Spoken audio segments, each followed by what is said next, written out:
Hello and welcome to a video on rib mobility, so mobility of the ribs.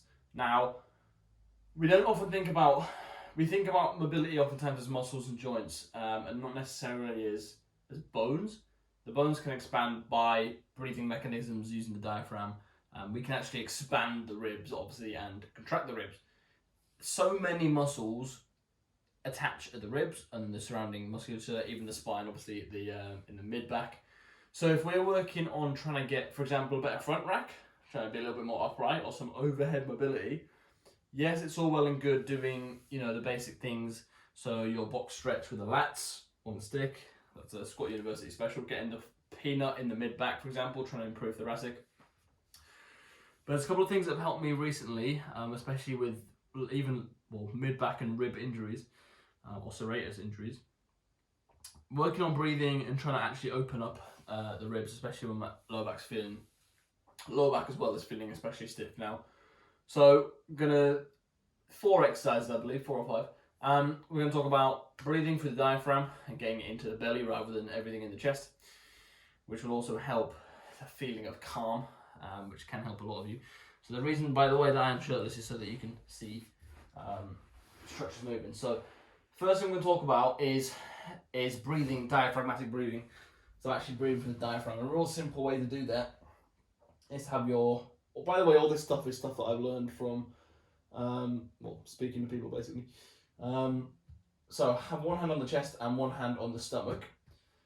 We're going to take a big inhale through the nose. And then a long exhale out of the mouth. Okay. Now, the reason the hands are on here is during the inhale, we want the hand that's on the stomach to rise with the stomach. We're using the hands as a cue.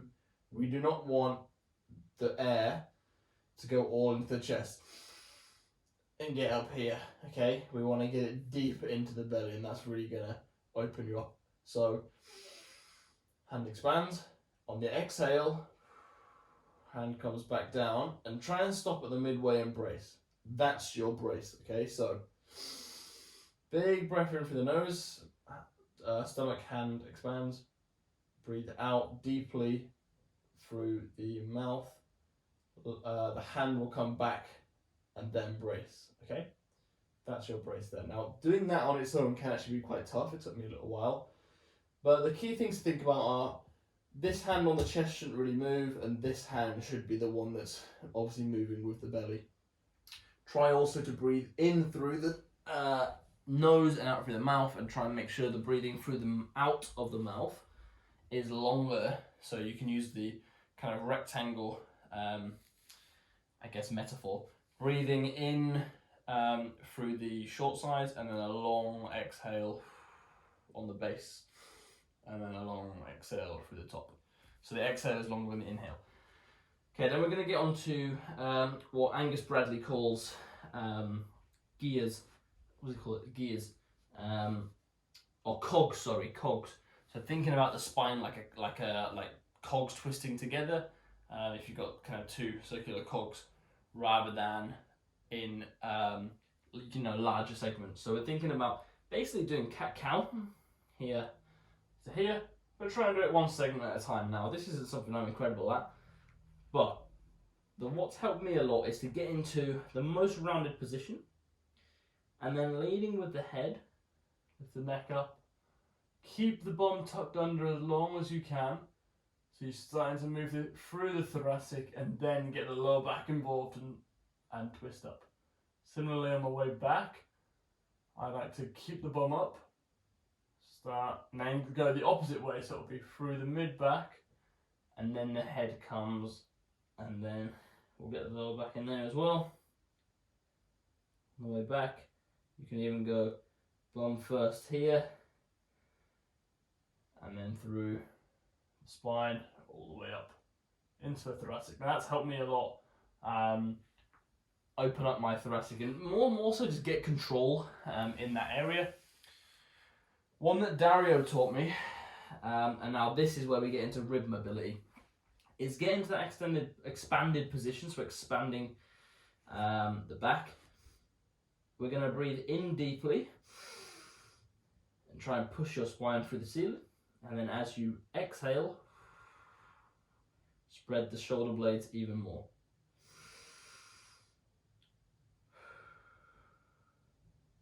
So what I'm trying to do is I'm actively trying to pull my shoulder blades apart.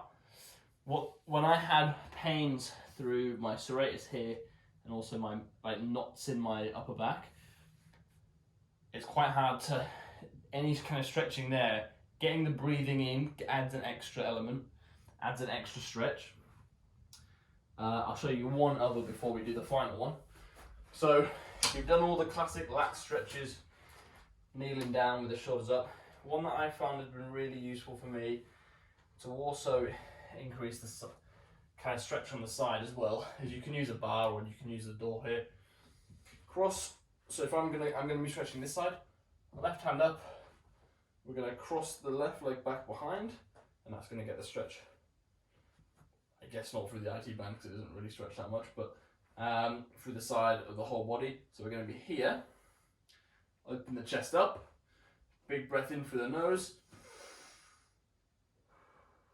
big breath out through the mouth, and then we're trying to build deeply into the stretch every time. Now already that for me is very intense. If I go,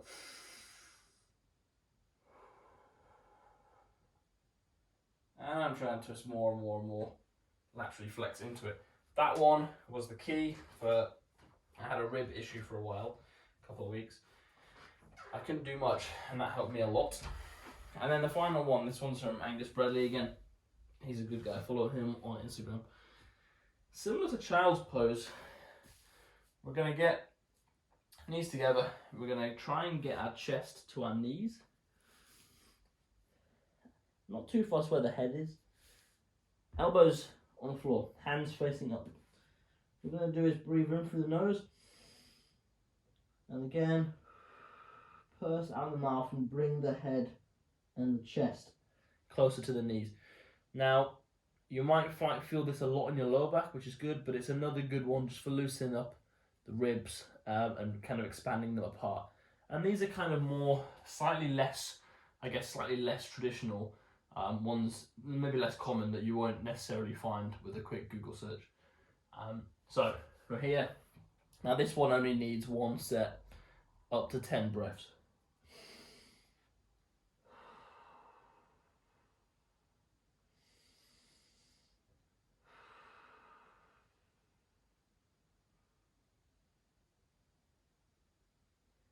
So these, I feel in this one actually in my lower back today. But these stretches are very good for any weightlifters, heavy lifters. Think of all the time we're doing things, front squat where the back is super compressed here, back squat where we're thinking actively, pulling the shoulders down and back. All that compression work, doing this expansion work with the back will really help just alleviate some of that tightness and might make you move a bit more freely, especially through the ribs.